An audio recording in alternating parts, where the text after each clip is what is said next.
7 de diciembre de 1941. Ataque sorpresa japonés a Pearl Harbor. En cuestión de horas, los buques de guerra de la flota del Pacífico de Estados Unidos fue destruida. Más de 4.500 americanos murieron o fueron heridos. En un lapso de 24 horas, los Estados Unidos de América habían declarado la guerra a Japón. Por 50 años, los historiadores han tratado de comprender cómo un ataque de tal magnitud, planeado tan cuidadosamente, pudo llegar tan sorpresivamente. Recientemente se han formulado nuevas e inquietantes preguntas sobre los eventos que llegaron a la tragedia de Pearl Harbor. ¿Decodificó la inteligencia naval norteamericana los mensajes secretos japoneses advirtiendo un inminente ataque y fallaron en no decirle al presidente Roosevelt o alertar a los comandantes locales? ¿Conocía el primer ministro británico Winston Churchill el plan japonés y lo mantuvo en silencio esperando que la incursión arrastrara a Estados Unidos a la guerra y salvara a Gran Bretaña de la derrota? Una muralla de silencio oficial ha envuelto este ataque. Las pesquisas del Congreso e investigadores independientes se han enfrentado con mentiras, verdades a medias y evasivas. Pero ahora ha emergido un nuevo testimonio que podría resolver uno de los misterios más frustrantes de la Segunda Guerra Mundial.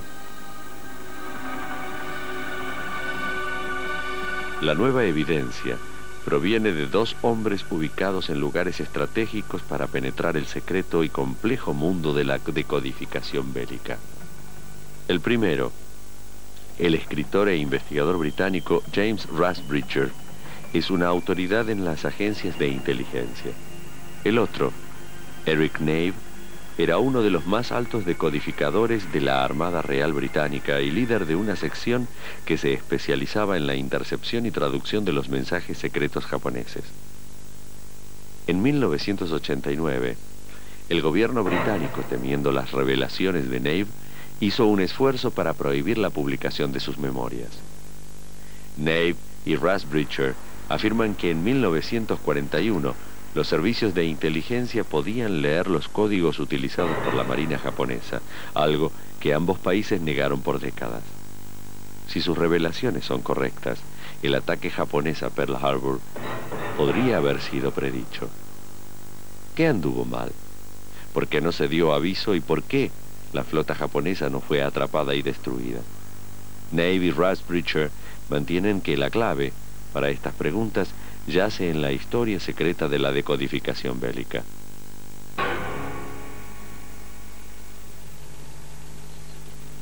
El primer mensaje japonés decodificado por la inteligencia del ejército de los Estados Unidos era un telegrama diplomático del Ministerio japonés de Asuntos Externos a su embajada en Washington, traducido el 12 de junio de 1920.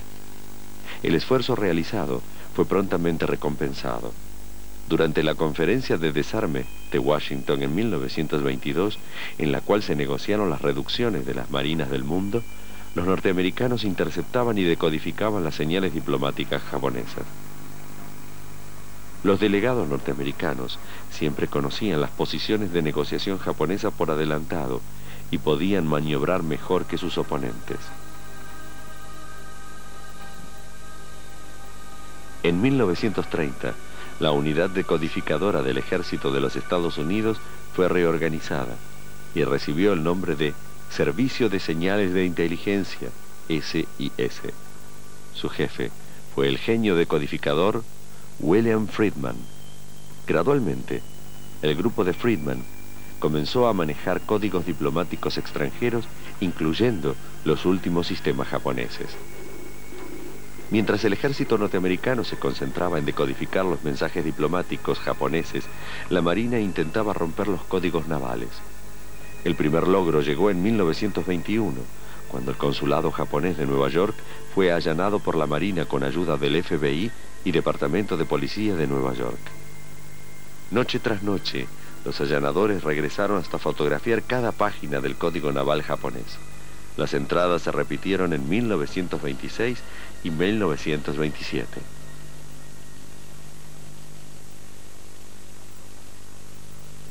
La agencia decodificadora de la Marina era conocida como OP-20G. Al principio eran solo 7 personas, pero la falta de personal llevó a una gran penetración. Con la ayuda de la compañía de máquinas de escribir Underwood, inventaron una máquina que podía transcribir el código Morse a signos japoneses y sus letras equivalentes en inglés, listas para decodificar. El invento permitió ahorrar mucho tiempo y significó un avance en el arte de la inteligencia de señales. En la Gran Bretaña de los 20 y 30, todas las agrupaciones de inteligencia estaban coordinadas por una única organización civil, la Escuela de Códigos y Claves del Gobierno, GCCS. Su primer líder fue Alistair Denniston. La GCCS formaba parte del Servicio Secreto de Inteligencia, MIG, y estaba controlada por la Oficina Británica de Asuntos Extranjeros de Londres. Era tan secreta que incluso el Parlamento británico desconocía su existencia. Para 1925, la agencia había descifrado los códigos de Estados Unidos y de Francia. Pero para los británicos era igualmente importante por sus colonias en Asia el código utilizado por la Marina japonesa. El hombre elegido para manejar la intercepción y decodificación de las comunicaciones japonesas era Eric Nave, en ese entonces un joven oficial naval australiano. En 1925 Nave fue transferido a la Armada Real Británica por sus conocimientos del lenguaje japonés. Fue ubicado en un barco de guerra ubicado en la colonia británica de Hong Kong y durante los 2 años siguientes utilizó a los operadores de radios de docenas de naves británicas para interceptar mensajes japoneses. Nave pronto demostró ser un talentoso decodificador. Para 1927, gracias a los trabajos de Nave, la GCCS podía leer todos los códigos navales japoneses que existían. Todos los mensajes enviados desde Tokio a sus naves y las señales de nave a nave podían ser fácilmente decodificadas. Al año siguiente, Nave regresó a Gran Bretaña y se hizo cargo de la preparación de una sección naval japonesa en la GCCS. Se establecieron estaciones permanentes de intercepción y decodificación en Singapur y Hong Kong. Estas jugarían un papel importante al avisar a Gran Bretaña el plan japonés de atacar a Pearl Harbor.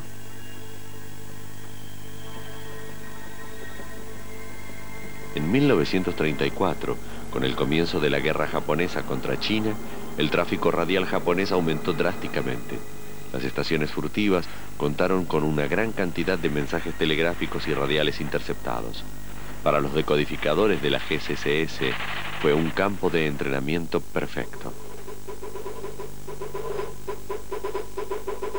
Pronto, los británicos sabían cada movimiento militar japonés antes de que ocurriera. Conocían el lugar planeado para cada ataque, las unidades militares desplegadas, el número preciso de barcos y transportes asignados a cada operación y los detalles de las rutas que los atacantes tomarían para alcanzar sus objetivos. Para que su habilidad de romper los códigos japoneses se mantuviera en secreto, los británicos no le avisaron a China de los ataques, a pesar de que China fuera su aliada. En un futuro cercano, los Estados Unidos sufrirían una traición similar.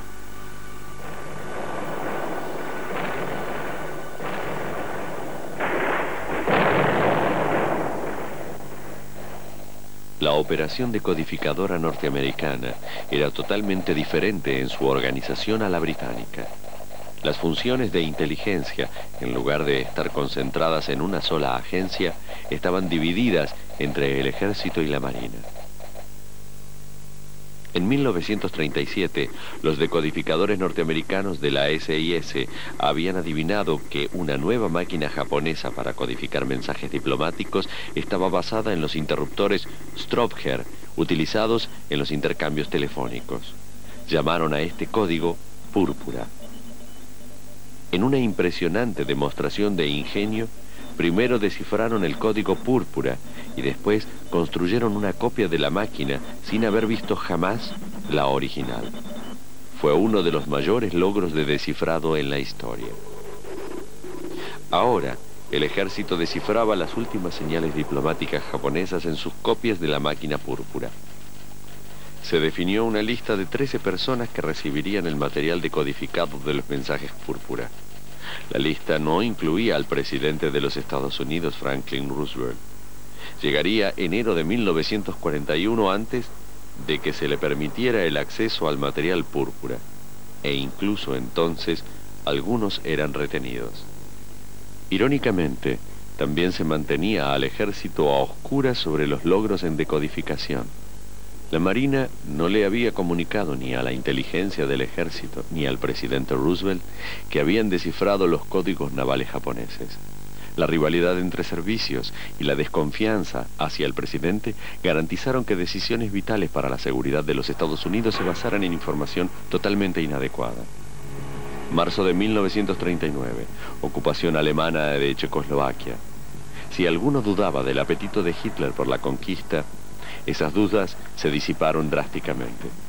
Pero, mientras los ojos del mundo se posaban en Europa, los japoneses podían concentrarse en consolidar sus ganancias en China. También introdujeron un nuevo código naval, llamado por los norteamericanos JN-25. Alrededor del desciframiento de este código yace el misterio del ataque sorpresa a Pearl Harbor.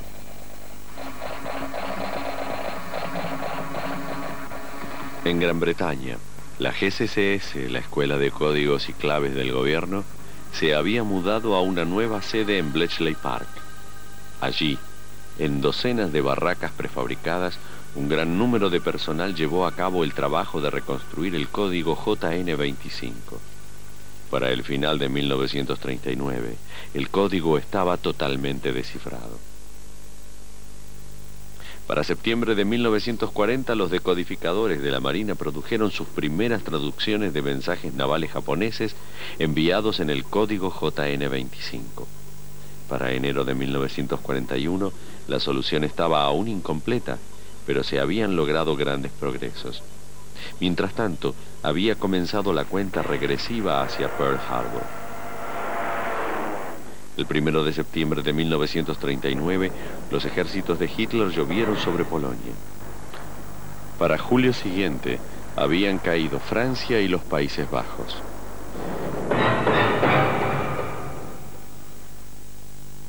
Parecía solo cuestión de tiempo hasta que Gran Bretaña fuera invadida por los alemanes o muriera de hambre hasta la sumisión a las flotillas de submarinos U-Boat. El nuevo primer ministro británico Winston Churchill sabía claramente que la supervivencia británica dependía solamente de una cosa: el ingreso de Estados Unidos en la guerra. Desde el ataque japonés a China, las relaciones entre los Estados Unidos y Japón habían estado tirantes por la imposición norteamericana de restricciones aduaneras. Los japoneses sabían que con la importación de petróleo recortada, no podrían sobrevivir mucho tiempo. Si no se podía llegar a negociaciones, el resultado inevitable sería la guerra con los Estados Unidos. La única pregunta era cuándo y dónde. El 11 de noviembre de 1940, el portaaviones británicos Illustrious lanzó una fuerza de 21 torpedos para atacar la flota italiana en su base de Taranto. Con la pérdida de apenas 2 aviones británicos, 3 naves italianas quedaron incapacitadas, dejando a la flota italiana mutilada. El comandante en jefe de la flota combinada japonesa, almirante Yamamoto, estaba sumamente impresionado por el ataque británico a Taranto. Para abril de 1941, Yamamoto había preparado sus planes para la Operación Z, un ataque a la flota norteamericana en Pearl Harbor. Si triunfaba, el ataque dejaría a la flota norteamericana sin poder en el Pacífico. Yamamoto creía firmemente que los norteamericanos nunca esperarían un movimiento como ese.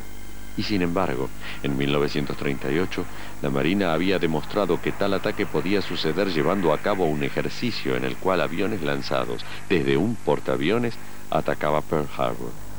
En marzo de 1941, los comandantes de la defensa aérea de Hawái habían prevenido a Washington que un ataque sorpresa a Pearl Harbor era una posibilidad real. El secretario de Estado de los Estados Unidos, Henry Stimson, fue rápido en entender esas amenazas. Ordenó el aumento de defensas antiaéreas, radares y soldados en Pearl Harbor. Pero el real problema que Stimson enfrentó fue que Pearl Harbor era uno solo de los posibles blancos. Lo que se necesitaba era algún tipo de aviso de la inteligencia que indicara exactamente a dónde llegaría el ataque japonés. Información que solo se podía conseguir interceptando los mensajes secretos japoneses. El 24 de septiembre de 1941, la Oficina de Asuntos Extranjeros de Tokio ordenó a su cónsul en Honolulu recolectar y suministrar información sobre Pearl Harbor. La demanda dividió al puerto en blancos y obtuvo datos precisos de los barcos anclados en cada área. Ninguna base norteamericana había sido apuntada de esa manera. El mensaje japonés fue interceptado por la estación de escucha del ejército norteamericano de Oahu, pero todos los mensajes debían ser pasados a Washington para su decodificación y para ahorrar gastos eran enviados por barco. Pasarían 2 semanas antes de que Washington recibiera el mensaje.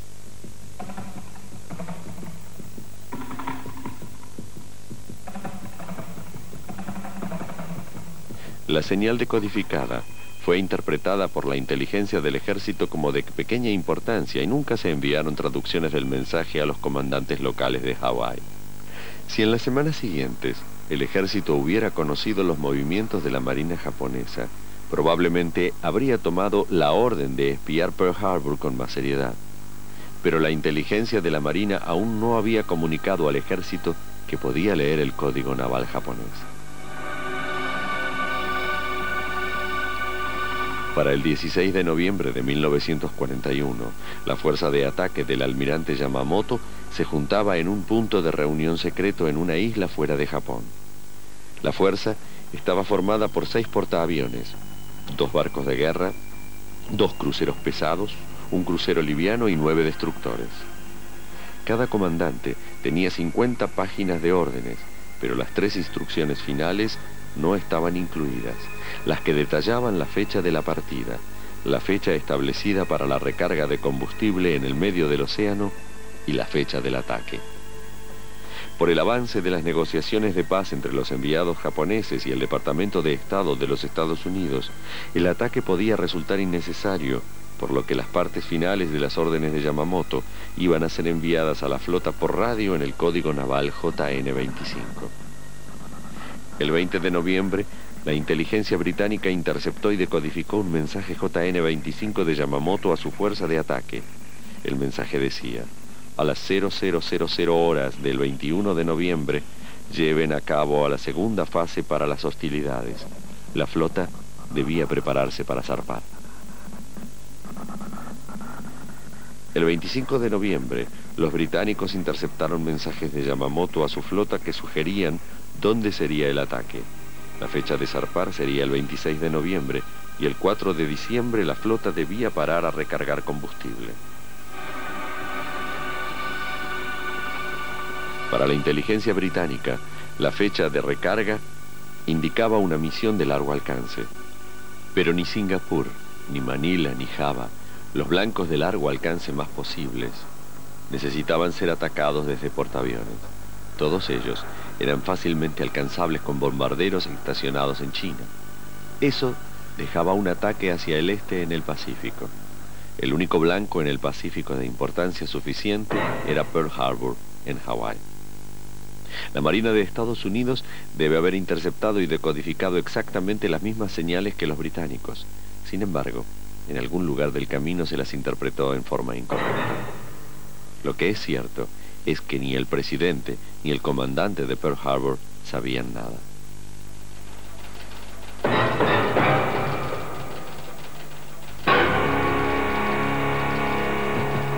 Durante meses, la inteligencia británica había seguido los movimientos de todos los barcos mercantes japoneses. Resultaba claro que se estaban dirigiendo lenta pero continuamente de regreso a Japón. El gobierno japonés no tenía intención de permitir que sus barcos se encontraran en puertos extranjeros cuando comenzara la guerra.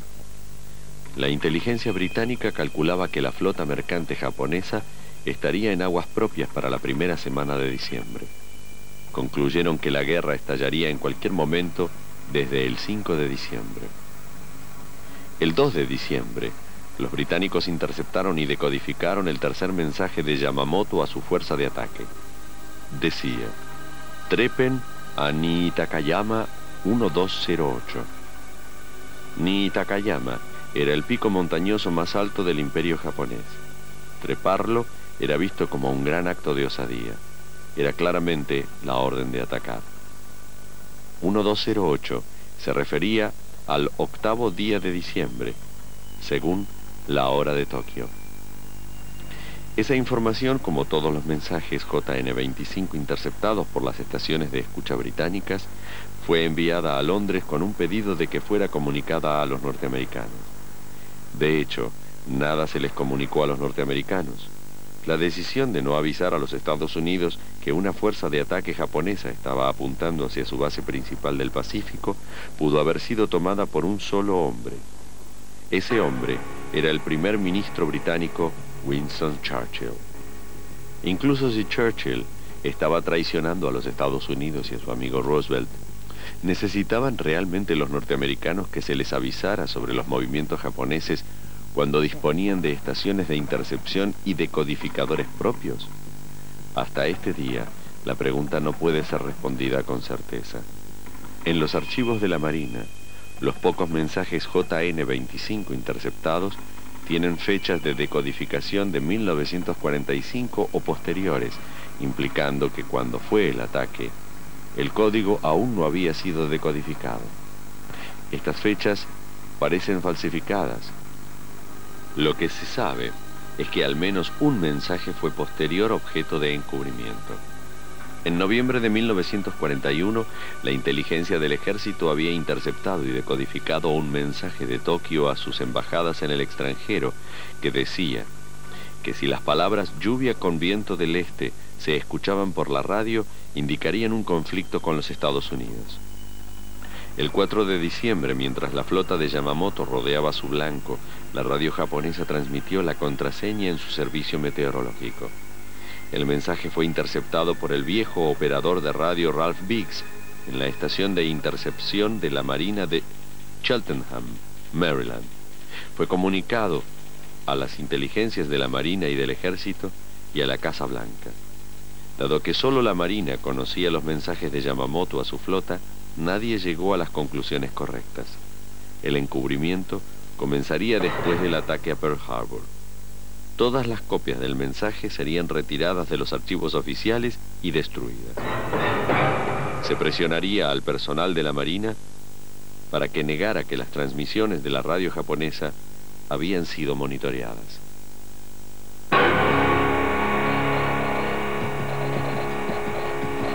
El 6 de diciembre de 1941, Tokio envió una larga señal a sus embajadores de Washington en respuesta a las últimas proposiciones norteamericanas de paz. El mensaje, enviado en código diplomático púrpura, fue traducido por la inteligencia del ejército y entregado esa noche a Roosevelt. Su reacción fue pronunciar: esto significa guerra. Pero él no estaba en posición de adivinar cómo llegaría exactamente la guerra. Aún no se le había comunicado sobre la habilidad de la Marina para decodificar los mensajes JN-25 de Yamamoto.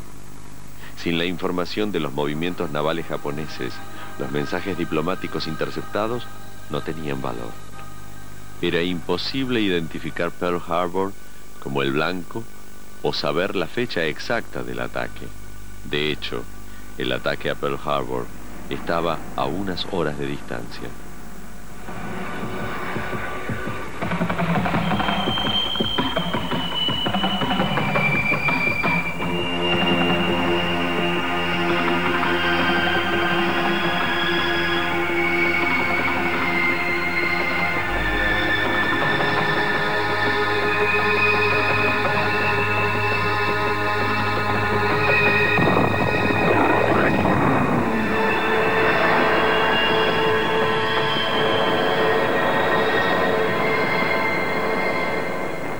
A las 8 a.m. del 7 de diciembre, horario norteamericano, cayeron las primeras bombas sobre Pearl Harbor. Cuando se envió la noticia a Washington y a todas las bases militares de los Estados Unidos, la gente del centro de escucha de Maryland, donde se había interceptado el mensaje de aviso de lluvia con viento del este, estaba asombrada. Ellos habían creído que su reporte a Washington garantizaba que los Estados Unidos estarían preparados. En cambio, algo había salido muy mal. En el Centro de Decodificación Británico de Singapur, las noticias de Pearl Harbor también fueron recibidas con asombro. Parecía inconcebible que con toda la información que los decodificadores creían que habían comunicado a los norteamericanos, estos hubieran sido sorprendidos. Tal vez la única persona que no estaba ni sorprendida ni horrorizada fuera el primer ministro británico Winston Churchill. Churchill mencionó en sus memorias: saturado y saciado, con emoción y sentimiento, me acosté y dormí con el sueño de los salvados y agradecidos.